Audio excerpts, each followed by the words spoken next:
Pane mukomana anozikanwa aiwa munyika yeBotswana, anozikanwa nenyika yose, aiwa anonzi Ian Khama, aitaura mashoko aiwa maelections asati atanga.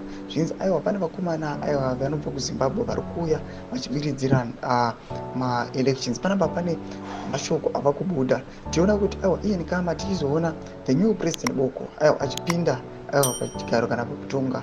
Toona kuti mukomana uyu achizorewadiwa manje. Vanoona nyika yose iri kupembera. Sambira mashoko namudanyuko panapa, subscribe or like or turn on the bell. Kuchipita paende kozwa kunyora chiti the new president of Botswana, Duma Boko, is reinstated in Khama security with immediate effect from today. He will be compensated for everything that he lost during Masisi's time.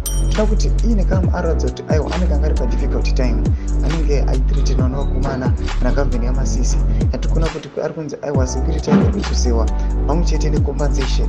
Tinoona panapa pane personal communism yamuri kuona iyi inoda chiti asi they were attempts to poison President Ian Khama, the former head of state. Ndo mashoko anouya panapa anyora chiti aiwa Ian Khama anga itori panguva yakaoma, but toona kuti the new president aiwa Duma Boko vatikona kuti apinda aiwa anodzidzosera zvizhinji zvakaluziwa aiwa naIan Khama. Tiona kuti aiwa vanhu vari kupembera vachiti aiwa Southern Africa is now rising.